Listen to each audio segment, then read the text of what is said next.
Welcome into the opening line report. Kelly Stewart here with Teddy Covers, fresh off a nice week 18. Teddy, congratulations on cashing that big 5% ticket. Let's get right into wildcard weekend. We got a ton of stuff to talk about today. We've got, maybe some emergency betting alerts. We're going to find out here. And of course, we're going to talk about strength of schedule. Teddy, I'm going to throw some other questions your way because I know that we don't have a ton of games left, right? The NFL season is winding down, and I kind of want to get the most bang for my buck after not one, but two kickers plagued me yesterday.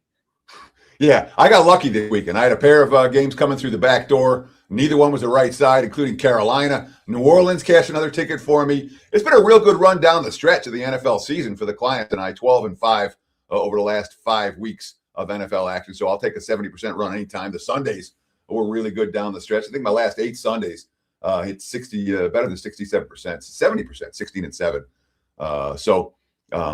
It was, I couldn't get anything in terms of breaks for like October into November, the back half of the season, and especially this past weekend, we had a couple of breaks go in our favor, and that's sometimes what it takes to win at the NFL level. Strength of schedule, we do want to tease it now. I'm going to talk strength of schedule in detail after we go through the 6 games. And in my mind, I'm not going to say there's no more important factor, but there aren't many more important factors for wild card weekend than knowing how battle-tested these teams actually are. And I'm going to give you my numbers, which are very different. I'll talk about some mainstream numbers. We'll talk about what my numbers are and how they were created strength of schedule wise. Hopefully that'll give you a nice tip. So stick around till the end of today's show. And of course, it's worth noting, Kel, 13 games remaining in the entirety of the NFL season. You're counting the 3 college football playoff games. There's 16 games left in football this year, which is exactly what we had in week 18. So from here on out, we got to take advantage of our opportunities. We need to cherish the football that we have left until the Super Bowl. I get that, Teddy. I'll quit complaining about kickers and all of the bad beats and just appreciate that the gambling gods are going to give us some more over the next month and a half or so. Sure. And of course, looking back at week 18 real quick, the must-win teams, Pittsburgh, Baltimore doesn't count. Carolina, Tampa doesn't count. Seattle, San Fran doesn't count because it was must-win versus must-win. But the must-win teams versus non-must-win teams. We had the Pats, the Broncos, the Jags, all live for the number 1 seed in the AFC. 3-0 ATS. Double-digit favorites. We talked about, the chalk-eating Weasels and the success they've had this season. Chalk-eating Weasels, week 18, 6-0 ATS with the double-digit favorites. I counted the Vikes at minus 12.5. If you laid 13 or 13.5 with Minnesota, that's on you. Because it closed at 12.5 and it opened at 6. So if there were books that had 13s, I get it. But the Bills, the Pats, the Rams, the Broncos, the Jags, and the Vikings all covered as double-digit favorites. One other thing I wanted to note, one of the things that I go through, and again, when we talk about the strength of schedule and why I think it's so important, in the playoffs, we're looking for the best teams, the elite teams. We're expecting them to move on. We're looking for the fraudulent teams to go home. We talk, how do we differentiate between the elite teams and the fraudulent teams? 2 things that stand out: strength of schedule, turnover margin. And we'll talk a little bit about turnover margin on today's show as well, which is going to lead us into a very rare thing. We're not going to talk about the number 1 seeds at all today, except for this. Both Denver and Seattle both had negative turnover differentials full season. You don't often see that for the 2 number 1 seeds heading into the playoffs. Let's get right into it. Teddy, I'm excited to talk about some of these fraudulent teams, right? I've been screaming fraud for a better part of the last 8 weeks. I don't know if my Denver Broncos are fraudulent. They got the number 1 overall seed. Seattle looked really good the other night, and we'll get into both of those teams here in a minute. We're going to go in rotation order as always here. We've got the Panthers catching double digits to the Rams.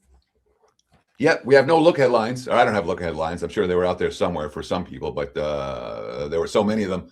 I didn't write down dozens and dozens of potential matchups that somebody put out there. What I will give you guys is my powering number. We'll talk about where the markets opened last night, and we'll talk about what the markets have done since the opener. And if you're looking for the markets going crazy, you're going to be severely disappointed because the markets haven't done. The lines opened, and they basically sat there across the board.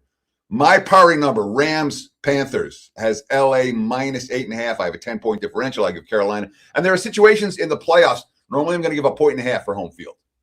In the playoffs, there are situations where I'll even give 2.5. This is not one of those situations. But it is a West Coast team traveling east. It's not an early start game, though. My powering number, Rams, 8.5. The market's open 10.46.5 last night. And we're seeing 10.46.5 today. Want to talk a little bit about recent playoff history, because that certainly factors into how we approach these teams, how we think about these teams. In general, teams that have been in the postseason in recent years and had some success are the teams we expect to have a chance to survive and advance. The teams that are postseason virgins, per se, like Carolina, we expect them, all right, you get your experience. However, sometimes you get a run from the postseason virgin team, but not usually from the bottom seed, 10-point home dog. Home virgin playoff team. For the Rams, recent playoffs last year, they beat Minnesota at home and then lost at Philly. In 23, they lost at Detroit in their first playoff game. 22, no playoffs. 21, they won multiple games and the Super Bowl. In 2020, they wild card weekend, they won at Seattle, division game, lost at Green Bay. And 2018, McVay and Goff went to the Super Bowl.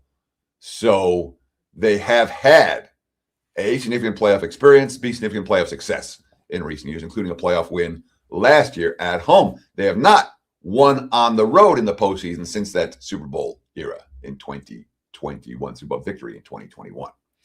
So when we look at LA for the course of the season, the thing that stands out, this team lost 5 games. 3 of the 5 losses you can blame straight on the special teams. Is that been, the coordinator's already been fired? Is that fixed now for LA? Because special teams in the postseason, they have a tendency to rear their ugly head in situations. And of course, Matthew Stafford was in the game into the fourth quarter in week 18. An old quarterback taking hits, that's a concern. Devontae Adams, will he return? I have him as questionable right now. I imagine Adams' status has a potential to influence this line as the week progresses. Like I said, their last road playoff win in 2021. They lost at Carolina right here on this field in week 13.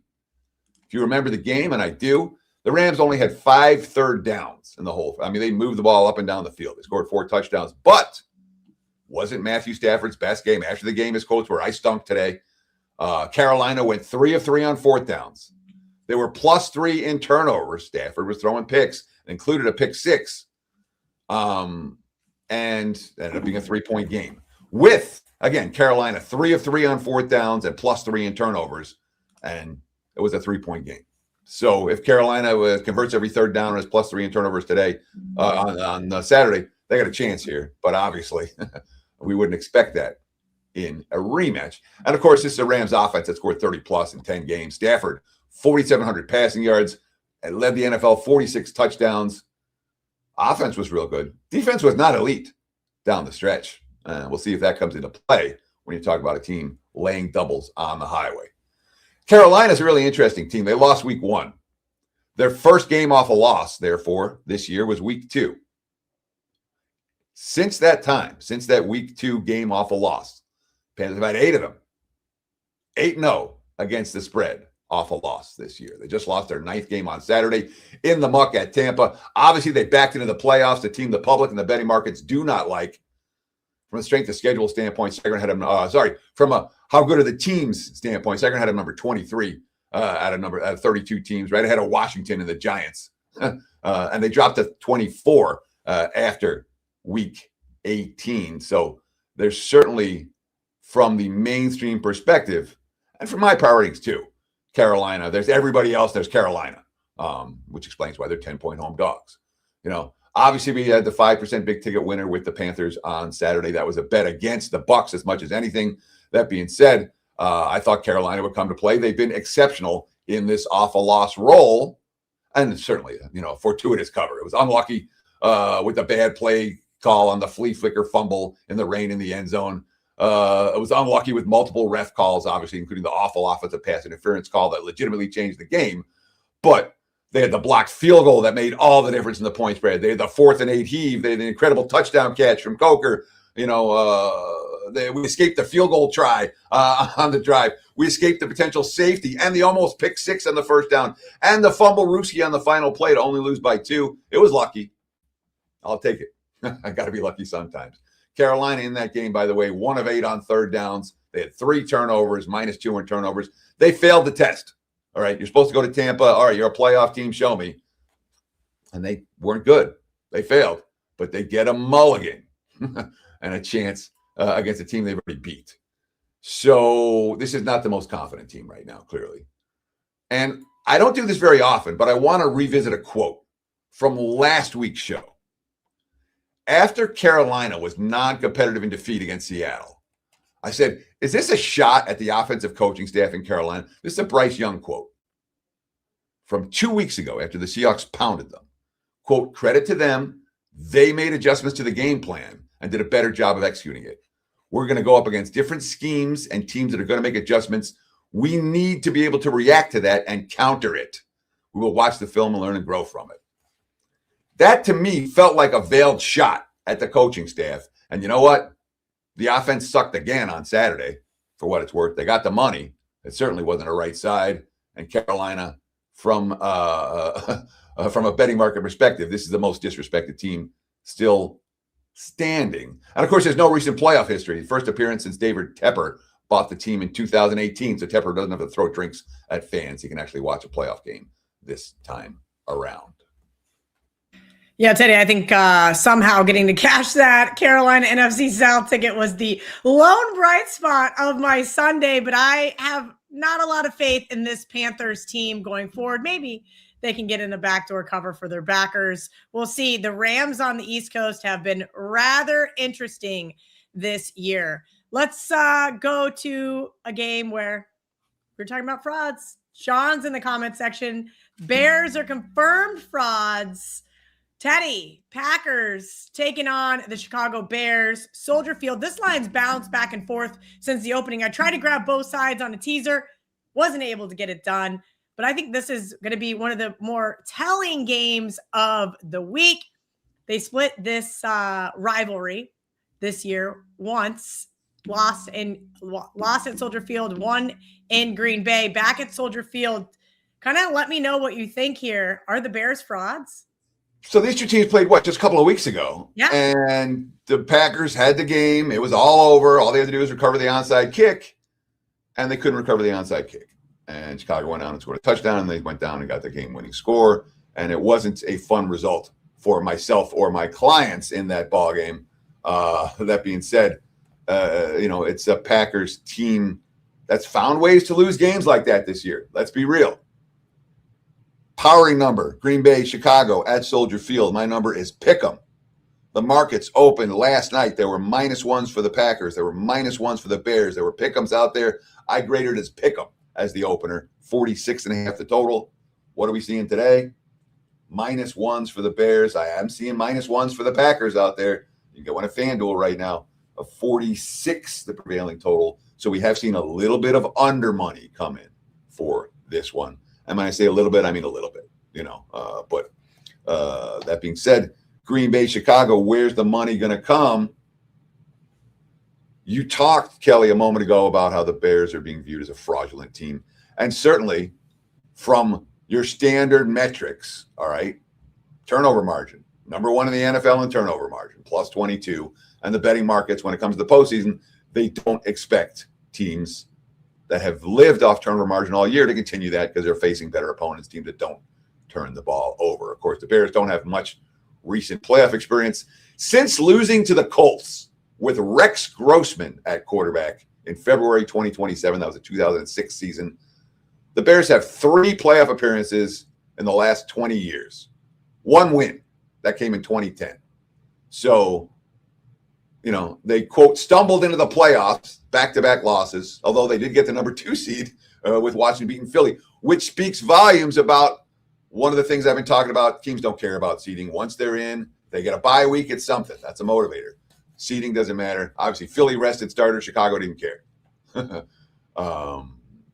They lost to the 49ers 2 weeks ago on a chance. They had a chance to win the last play of the game. They lost to Detroit yesterday, last play of the game, game-winning field goal. It's not exactly a Packers scenario where Green Bay has been awful. They've lost 4 straight down the stretch. Chicago's lost a pair of games on the last play. And again, yesterday, they trailed 16-0 into the fourth quarter. And it's another game where Caleb Williams showed them that he could rally them back. Concerns for the Bears? Most assuredly. On the defense side of the football, this defense has allowed 1,300 yards over the last 3 weeks. The defense ranked number 31 in pass rush win rate. They only 4 sacks the last 3 games. If Jordan Love has time to throw, that could be a problem for the Chicago Bears. But again, Green Bay comes in on a 4-game losing streak. They're not actually heading the playoffs on a high note. Jeff Hafley, the defense coordinator's name, his name's being bandied about for a bunch of jobs. Hafley's going to be on the interview circuit this postseason. So that is a distraction. Green Bay last year, week 18, played their starters. And they ended up losing Christian Watson to a torn ACL. They ended up losing the game. It did them no good. This year, Matt LaFleur, quote-unquote, learned his lesson. And yesterday was a legitimate bye week for Green Bay, or as close as it gets. And they were really banged up at the end of the year. They're still banged up going to the playoffs. Chicago is most assuredly the healthier team. But we look at Green Bay, contrast what Green Bay did yesterday versus what the Rams did yesterday. The Rams had starters on the field in the fourth quarter. The Packers played nobody. Clayton Tune with his second career start. 4 of the 5 offensive linemen started. Top 3 receivers set. Top 2 running backs set. 8 defensive starters set. Those guys are all coming back next week. Micah Parsons isn't coming back next week. Tucker Kraft, the offense hasn't been the same since Tucker Kraft got hurt. He's not coming back last year. Packers' recent playoff history. Well, they lost 22-10 last year at the eventual Super Bowl champs Philadelphia in the wild card round, so they lost on the road in the opener last year. 2023, they won at Dallas, lost at San Fran in the divisional round. All road games over the last 2 years, just like this one. 2022 didn't make the playoffs. 2021, they lost at home. Aaron Rodgers at QB to San Francisco, 13-10 in that game. So in recent years, we haven't seen a whole lot of road success from the Packers. We haven't seen a whole lot of success at all in the postseason from the Packers. Some of the reasons that Matt LaFleur is one of the coaches who some people thought might be on the hot seat, though I don't see that at all. Hot. No one seems to be hotter than the Jacksonville Jaguars. Teddy, this is going to be an interesting one. I could see either one of these teams winning the Super Bowl, frankly. Jacksonville headed to play Josh Allen and the Bills. Yeah, and the AFC, I was like, oh, I like this team. Oh, I like that team. Oh, I like that team. Oh, if I'm picking one team, I'm picking this team. I'm all over the map in the AFC. I really am. And these are 2 teams that are both more than capable of making a run. My powering number, Jacksonville -1. The markets opened Buffalo -1.5, 51.5 last night. We're seeing today Buffalo minus split line. There's 1s and 1.5s out there with the Bills, but they're favored just about everywhere. Total 51.5. So the total hasn't done anything. The side hasn't done anything. My number is giving Jacksonville more credit than the betting markets. And again, from -1 to +1, we're not talking about these huge moves. We're not talking about even being way off the market numbers for these 2 teams. But I think I have the Jags slightly above the market number and Buffalo slightly below in my power rating. For Jacksonville, we talk about the bad. They couldn't run the football against Tennessee. The running game has not been consistent. They're number 27 in yards per rush. The good for the Jags, pretty much everything else. Plus 13 in turnovers, number 3 in the NFL. They didn't turn the ball over at all down the stretch. The only playoff appearance since Blake Bortles led them to the AFC Championship game at New England in 2017. They covered the spread in that game, by the way. Was in 2022. That was the Chargers at home in the wild card round. If you bet that game, you'll never forget it. Chargers led 27-0, and the Jags came back to win 31-30. Trevor Lawrence was going to be a big star. He was getting Subway commercials, the whole enchilada, and they lost at Arrowhead to the Chiefs the following week, and they haven't made the playoffs since. So much for Trevor Lawrence being a huge star. He gets another opportunity here. They topped a dozen wins just the second time in the franchise's 31-year history.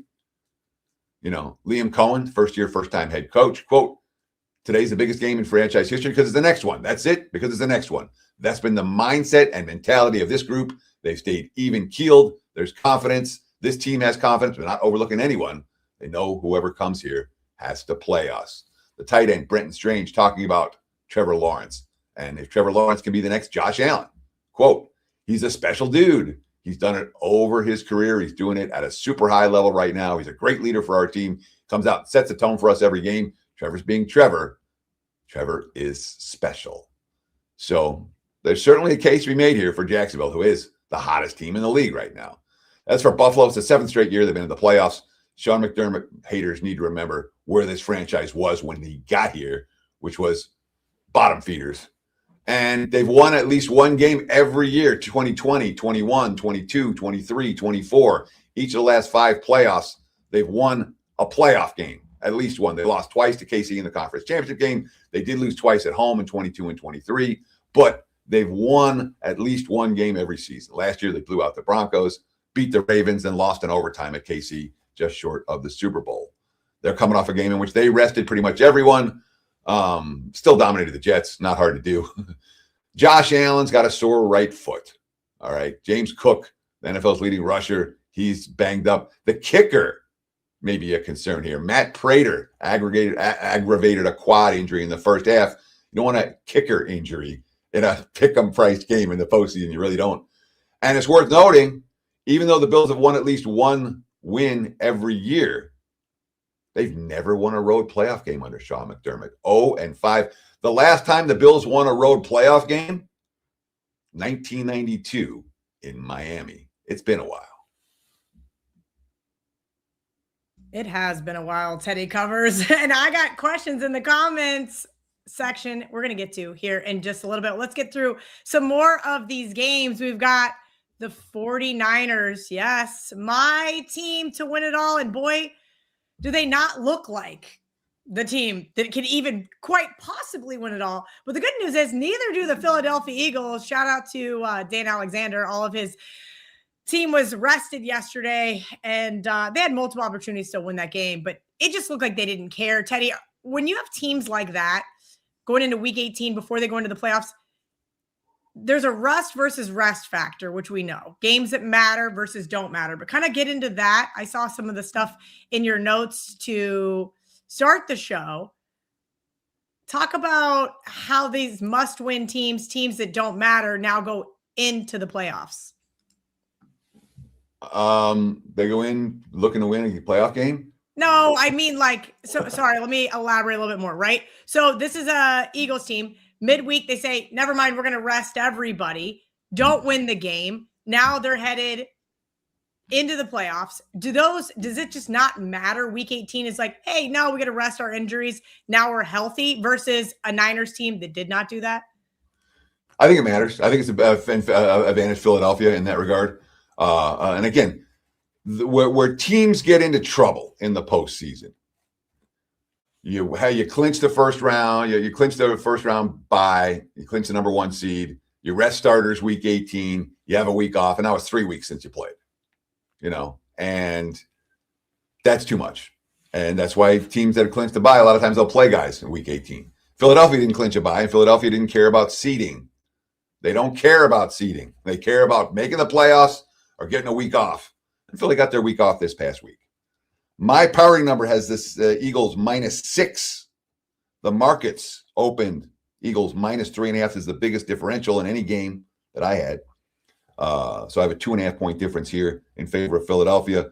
Total 46.5 last night. We are seeing some under money here, 45.5 in some locations. And in fact, if there's one emergency betting alert on today's show, let's do it right here, right now, Cal. What do you say? If you like the under, bet it now. 46.5 out there. I'm seeing as low as 45s on the Odds Logic Live odds screen. And again, there's nothing, it's not crazy. Oh my God, this line's going to steam down to 42. If the weather's bad, it could. But I don't anticipate we're going to see a whole lot of over money for this one, not based on A, what we saw from San Francisco last week, and B, what we've seen from Philadelphia offensively pretty much over the course of the last 2 months. But my number says Philly 6. And if you watch the 49ers Seahawks game, you already know. The offensive line got absolutely destroyed. And they can't win a playoff game in Philadelphia. The offensive line plays like that again. One of the reasons we like to watch games and not just look at box scores. If you look at Brock Purdy's box score numbers, they look like he sucked. 19 of 27 for 127 yards, no touchdowns, 1 pick, 3 sacks, 27 pass attempts, for $127. That's not good. If you watch the game, you know how good Brock Purdy was. Brock Purdy was outstanding in that ball game. But the offensive line literally gave him zero time on any plays. So he was constantly under pressure and trying to do stuff on the run, on the fly. And I thought he did really well. The 49ers defense, I thought they really missed Fred Warner. This was the game where they missed Fred Warner. Seattle's running backs, 33 for a $171 on the ground. You're not going to win playoff games when you're giving up 5 yards a carry. Were their veteran leaders making plays? Nope. Christian McCaffrey cost him any chance to win when he boffed that pass off his hands at the Seahawks 3-yard line for an interception. Quote, it's a play I have to make, absolutely have to make. I expect nothing less to make that play. It's completely on me. -6 turnover differential. That's the worst of any playoff team. Among defenses on postseason teams, 49ers one of the 3 worst in terms of points allowed per game, expected points allowed per game, yards per play allowed, takeaways, all over the last 5 weeks of the season. Least productive pass rush in the league this season. Haven't shown any signs of improvement down the stretch. Oh, by the way, D. Winters, linebacker Tatum Bethune, both got hurt. That could sideline them this week. Injuries worth noting. We're going to have to see if Trent Williams plays in the offensive line. His absence was enormous. Ricky Pearsall's absence was enormous at wide receiver. Shanahan, quote, we're ready for it. It would have been nice to have a home game here or both home games and get a bye, but it is what it is. This team's been through a lot this year. Now we got to do it the hard way. I don't love that quote. I don't want to talk about how the team's been through a lot this year. San Francisco, playoff history, 2021. They won 2 road games. I lost the NFC Championship game at the Rams. 2022, they won 2 home games, then lost the NFC Championship game at Philly. 2023, won 2 home games, lost Super Bowl to KC. Last year did not make the playoffs, but obviously the last 3 times they've been in the postseason, they've won at least 2 games. I'm not sure this year's team is going to win 2 games. Last year, they won 3 home games. They won the Super Bowl. 23, they lost a wild card round at Tampa. 22, they won 2 home games and lost the Super Bowl to KC. 21, they lost a wild card round at Tampa. So as long as they're not playing at Tampa, they should be fine. Vic Fangio's defense, elite numbers. And this D absolutely carried them to a title last year. The offense has been hit or miss. Last time we saw the starters, they didn't complete a pass after halftime. And they still won at Buffalo, which speaks volumes about what this defense is capable of doing. Fangio has that defense playing at a very high level right now. That could be a problem if San Fran's offensive line, once again, isn't healthy. Fraud alert. Well, we're going to ask Teddy if he thinks they are frauds. The New England Patriots taking on the Los Angeles Chargers. Teddy, I don't know what to make of this Patriots team. Honestly, there was 3 teams I said were frauds to start the year. The Chicago Bears, my Denver Broncos, who are now the number 1 seed, and the New England Patriots. All 3 of these teams, I will say, though, New England has beaten 1 team with a winning record. After the Ravens lost last night, they no longer had a winning record. What do you make of that? Is this Patriots team a little fraudulent, or have I just been dead wrong all year long? So my priority number for this game is 2. So the markets are at 3.5 for what it's worth. I'm seeing 4s out there. And I actually wrote a 2.25. So you can make a case for 2.5 for New England here. But my number's on the other side of 3 compared to where the betting markets are. And we are seeing there's a first 4 has popped for New England.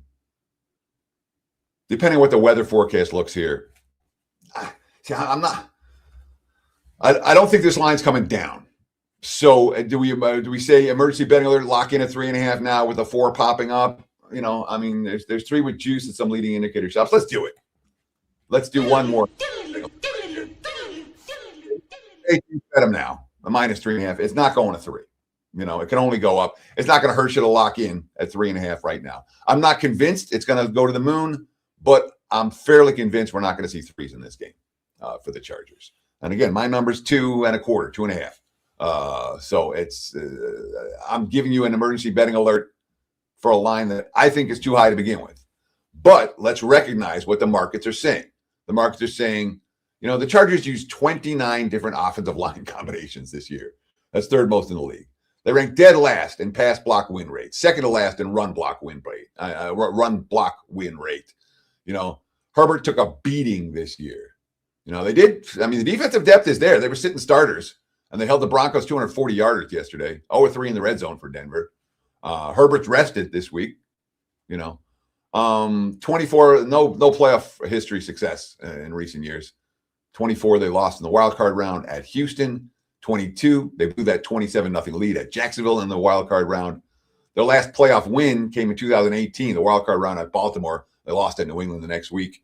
Since the 2007 trip to face New England, the AFC Championship game, where they lost, 3 playoff wins in the last 19 years. And their only Super Bowl appearance came in 1994. They were the biggest underdogs in the history of the Super Bowl, bigger than Jets Colts. And, of course, they didn't cover. Look it up if you don't believe me. Bottom line, Chargers, not a team I'm expecting to get a boatload of betting market support this week. Now, we all know the Patriots' playoff history. Their last appearance was 2021. They lost at Buffalo in the wild card round. Their last playoff win for New England was the 2018 Super Bowl, that 13-3 win over the Rams with Jared Goff. But obviously the Patriots have an extraordinary amount of playoff success this century. Yesterday, they had 12 rushing first downs, better than 8 yards per play. Drake May's live to win the MVP, didn't have any turnovers. But I have my concerns about New England's defense right now. They've been gashed on the ground. From weeks 10 on, opponents averaged 4.7 yards per carry and 131 rushing yards per game. And you talked about it. Wins against playoff teams this year. Well, let's see. They beat the Bills by a field goal in week 5. And, that's it. The only 2 other games against playoff teams, they lost to Pittsburgh at home and lost to Buffalo at home. And blew that 21-0 lead against the Bills in that ball game. So it's not like we can call New England battle-tested in the way that I think the Chargers are. Teddy Covers is battle-tested. Let everybody know what you like to do for the NFL playoffs in terms of finding edges, using your power ratings, trying to really hone in. You mentioned there's not a lot of games left, right? How selective are you? And kind of let anybody know if they want to jump on board with you through the Super Bowl, what they need to do. Oh, I'm going to be in action this week. There's if you hear me talking now, you can probably get a sense of some of the teams I'm looking at, and I would expect by midweek we'll be locked and loaded.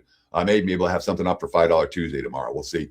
I'm going to try to get some NFL posted early this week, and of course, you guys got to check out those $5 Tuesday plays at WagerTalk.com. Every capper with plays available for just $5. So especially for newbies, it's a great chance to get on board and try out WagerTalk for the first time. When it comes to the postseason, obviously we'll be in action this week. We'll be in action. And how many play? I don't know. I don't know how many plays we're going to have, Kel. I know there's a handful of games that stand out to me this week, and we'll see what the lines do for next week. Certainly when it comes to Super Bowl Sunday, I put out a prop report, Teddy's legendary prop report. It's not legendary. I just talked to a lot of guys here in Vegas. One of the advantages of living in this town for 30 years is that you get to know everyone and you get the sense of I do a lot of talking with some of the guys who I really respect the week when the props come out. And I put together a pretty significant report, usually 8, 10, 12 prop recommendations plus side total for the big game. But, football's been good down the stretch, 71% over the last 5 weeks. The last 9 Sundays, 70%.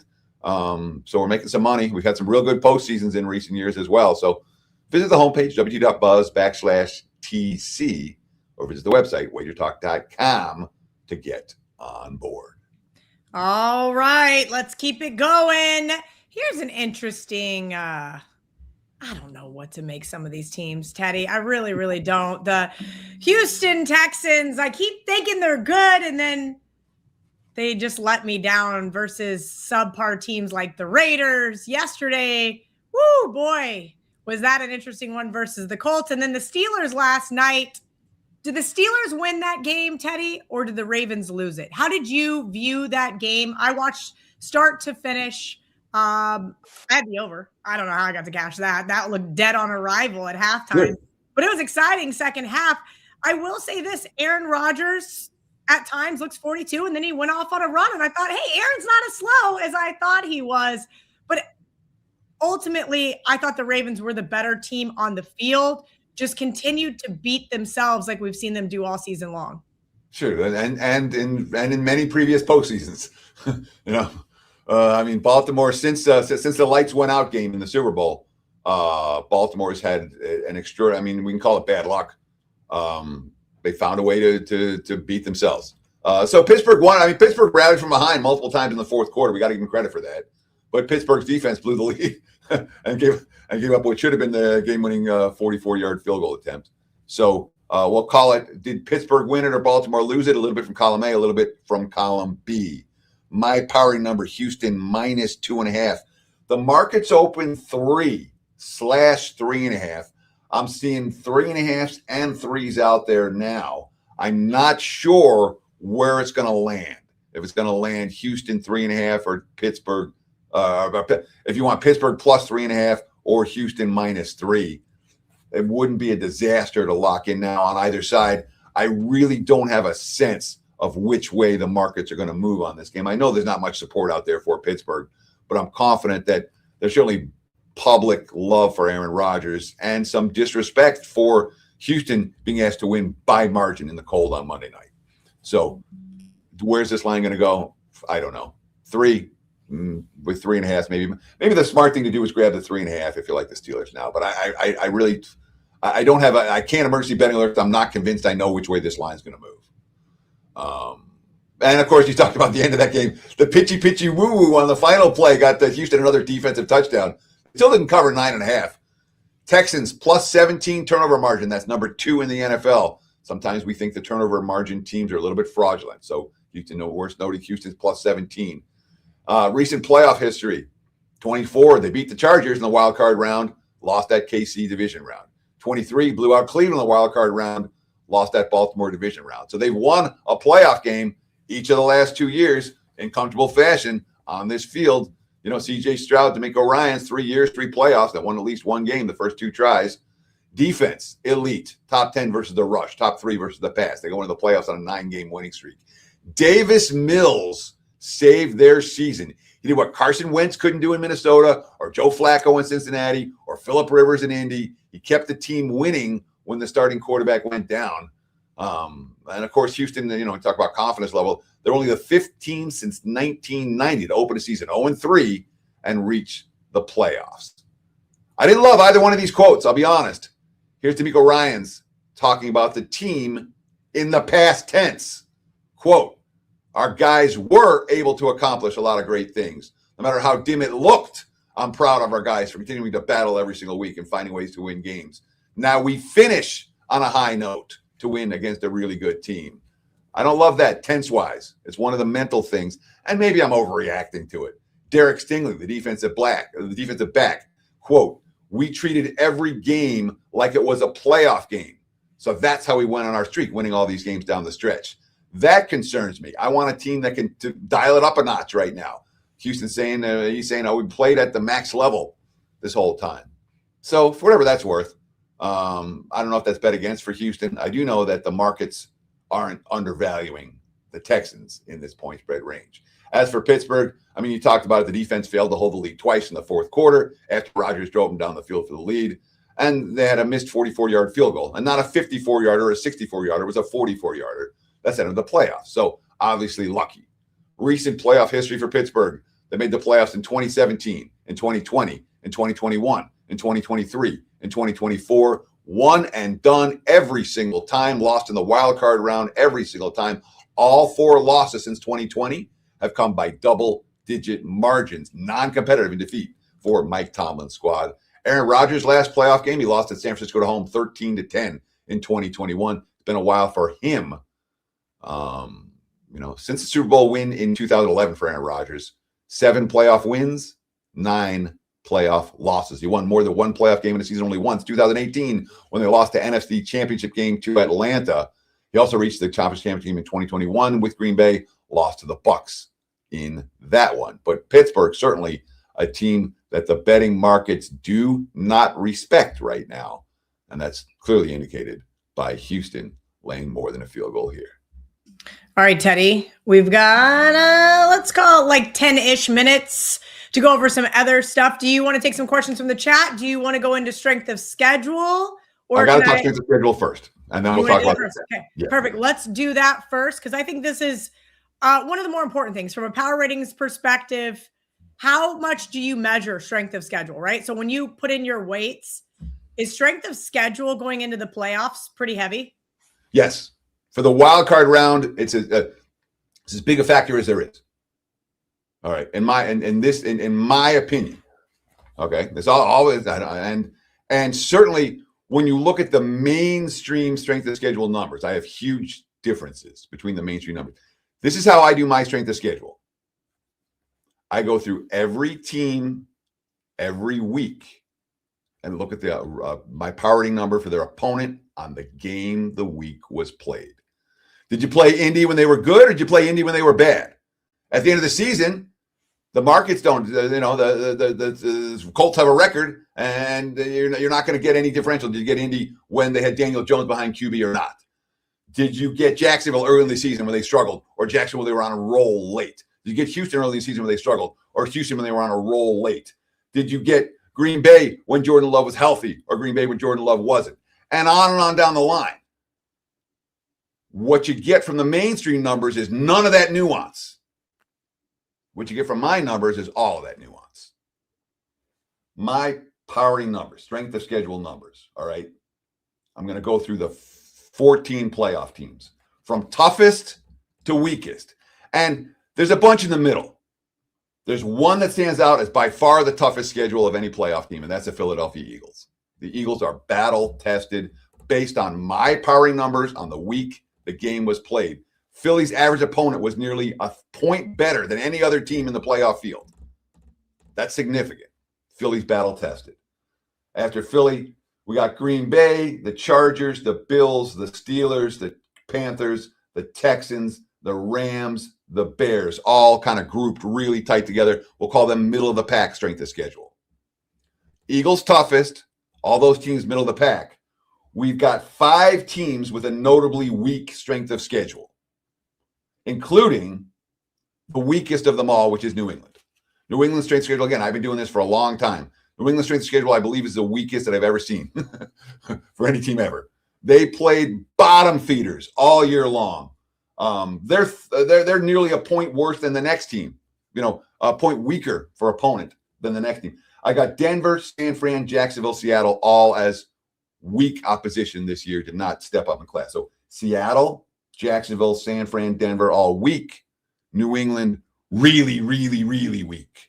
Philly, really, really, really strong. Everyone else, middle of the pack. How many points are my strength of schedule numbers? Now, you look at the Sagard numbers. The Sagard numbers are silly. Sagard numbers have the Rams as one of the toughest schedules. The Texans as one of the toughest schedules. The 49ers as one of the toughest schedules. These are mainstream numbers. Real quick, Teddy, how many points different from strength of schedule wise, or how much do you weigh the difference between the Eagles and the Patriots? So if Eagles are number 1, Patriots almost a field goal difference per game. Per game. That's an 18-week season. Oh no, yeah. So 17 weeks, 17 games. Yeah. Just shy of a field goal per game. Holy cow. Okay. That's a huge difference. Yes, it is. Yeah. Over the course of a season, it really is. The Sagard numbers are nonsense. They're silly. When I look at what I always do is write down the weeks 1 through 17. I check it on like Friday, and then I check it again on Monday and see how much the week 18 numbers influenced. And the week 18 numbers, he had Green Bay got easier because they faced a tougher schedule because they faced Minnesota yesterday, significantly. Phillies went down by 5 places because they faced Washington yesterday. It's silliness. Seattle's went up 8 because they faced San Fran. 8 against that Niners team. In the final week of the season, looking at the full season numbers, ranking all 32 teams, Seattle dropped 8 spots or went up 8 spots from the one game against San Fran when San Fran didn't have Trent Williams. There's the mainstream numbers for strength of schedule are garbage. Rip them up, throw them out. I think my numbers are meaningful, but that's why you watch the show. That is why you watch the show. I love it. This is really great. I think we knew the Patriots had the weakest schedule, but I was very shocked to see the day that the games were played. So guys, these are Teddy's strengths. So the Eagles faced a team X. I don't have my schedule in front of me when that team was at their healthiest, best, and so forth, versus the Patriots kind of getting the advantage of playing a team when maybe they were at their lowest or not as good as they should have been, like the Ravens. The Patriots spent the whole season beating up on the Browns, or the more equivalent of the Jets and the Browns. And the Eagles spent the whole season playing, other playoff teams. Okay. All right. Chat, anything else? questions. Let's go. Yeah, I was going to say, I'm going to go through the questions here just in a minute. Anything else you would like to add before we get into a college football playoff question? I wasn't going to answer that, but Dan already put it on the screen, so we got to answer it for this guy. He wants to know, he has in Miami 100-1 to win the national championship ticket. What do you recommend I do to hedge? And since this is still a gambling show, Teddy, I got to let you give this guy a little bit of information and as I go through to try to find some NFL questions. It's an optimal. So if you have a Miami at 100-1, you're in an optimal spot right now because you can take Ole Miss at a plus price. So you don't even have to risk a whole lot. You take Ole Miss on the money line here, and and you don't have to do it for a lot. Again, depending on how much you want to risk moving forward versus how much you want to make sure you lock in some profit determines your unit size there. But for this week, it's very easy. You take Ole Miss on the money line, and in theory, you hope it loses. But the key is you don't have to lay a price. You're not laying 2-1. You're getting a plus price on Ole Miss money line. Very good point. So you're not laying. You wouldn't take Ole Miss plus the points. Like for example, yesterday I should have hedged my survivor. Right? I should have taken 5, 4, 3.5 with the Raiders and tried to middle. That game could have went either way down the stretch. But would you not recommend Ole Miss plus the points? You think Ole Miss on the money line is a better strategy? So that's the way to hedge it, is Ole Miss on the money line. Okay. Because you're risking less to win more, and you can play for the middle and take the plus points. But the way I would do it would be a money line bet. I'm not trying to win. I'm not trying to middle. I'm trying to cash my 100-1 and make sure I make something if my 100-1 doesn't cash. Got it. Great advice from Teddy Covers. I see no questions in the comment section. Lots of comments, no questions. So if you guys have a question, I'm going to give you about 30 more seconds. Teddy, let everybody know what you got going on over at WagerTalk.com, and we'll get in here. David, again, Teddy, do you feel the Rams can cover that big number after they lost to them? Very good point. The Rams did go into Carolina this year. It is very tough to beat a team twice. But do you think the Panthers have it in them again? So I watched the first game between these two teams. I talked about it in the analysis. We broke down the Carolina versus the Rams. Carolina was extraordinarily lucky to win that game. All right. They went 3 of 3 on fourth downs, and they were +3 in turnovers against Matt Stafford. Had a bad game. After the game, all of Stafford's quotes were, "I stunk today. I got to be better," et cetera, et cetera. In the playoffs, we expect the good teams to step up.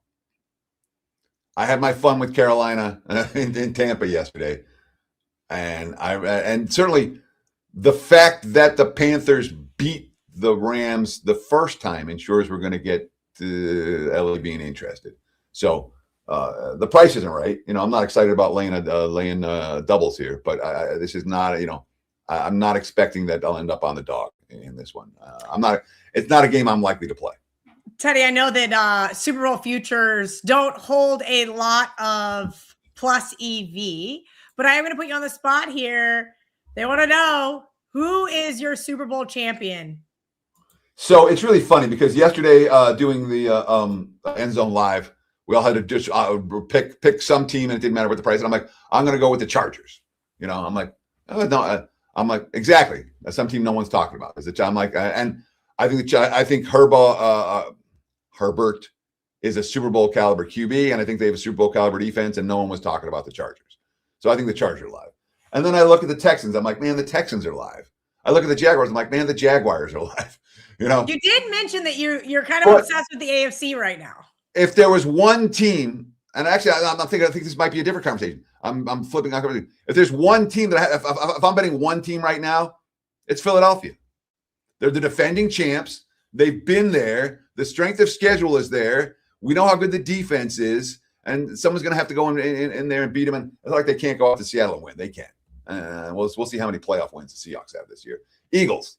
That's the one that I would pick. But all right, it's not. Again, is Philly that much liver than anyone else? No. Okay. They don't have a whole lot of value at this point in time. That's the unfortunate part. But I would agree with you out of the NFC. I think Philadelphia looks, as you mentioned earlier, the most battle-tested. Okay, the AFC, you said it. I think it's wide open. I really do. But out of the two AFC teams that we said are maybe fraudulent, we're gonna get rid of the Patriots, And for my little Broncos fandom heart, that there's not much of it left, but just a little bit of me got a little, oh, cool, they're the #1 overall seed. Should I go ahead and hamper those expectations now, Teddy? Well, I mean, so about a month ago, we talked about these two teams, and I'm like, of the two teams, of the Patriots versus the Broncos is the one I believe in, the Patriots the one that I think is a little bit fraudulent. And I still stand by that. But would we be shocked to see a Broncos Patriots the AFC Championship game? Yeah, I would be. Yeah, me too. I think we'll see. I think I would be very but shocked. if we talk about, I mean, the league needs to develop new stars, young stars, and when you talk about Drake May and Bo Nix, they have that potential. Very, very good point. So comment section earlier talking about the NFL rigged. If you believe in the NFL script writing theory, conspiracy, what have you, there you go. Teddy just gave it to you guys. We need young new stars. Teddy covers, you kill me. CJ Stroud's a young new star. Trevor Lawrence is a young new star. There's plenty of them out there. Patrick Mahomes, old and washed up. That's the new narrative here. All jokes aside, I'm sure Patty Mahomes is going to be back next season and better than ever. Teddy covers, anything you'd like to leave our audience with before we hand over the reins to Dan Alexander and Andy Lang for Wager Talk today? So we appreciate the comments, guys. We appreciate the likes. We appreciate the follows. We're approaching we got 240,000 of you who are now following us on Wager Talk TV or close to it. If you haven't done so, follow us. And you get instant alerts every time these videos go live. We got great free content every single day, 7 days a week, 365 days. We do content on Christmas, So like, comment, subscribe. We appreciate it very much. Check out my homepage, wt.buzz/TC. And what do we got for playoff packages? I'm sure we got something. But I don't Well, we always have Weekend Warrior. We always have flex picks, Teddy. We have this standard packages up on WagerTalk.com. I will actually get in there and say, okay, besides flex picks, besides the Weekend Warrior, what do we got going on? I got nothing right now. Nothing Teddy specific. Head over to WagerTalk.com. Check out flex picks if you guys are looking to get a bunch of different guys for the NFL playoffs. If you guys are looking for Teddy, WT.buzz/TC, I'll jump in the comment section after I get with the sales team and say, hey, I need a Teddy promo code just for the opening line report. Thank you, Teddy Covers. You are the best. We will see you next week for the next round of the playoffs. Good luck this weekend to everybody. Again, thank you guys for watching. Don't forget to give us that thumbs up. Hit that subscribe button. And if you're looking to be a Wager Talk insider and get premium access to all things Wager Talk on the YouTube channel, WT.buzz/.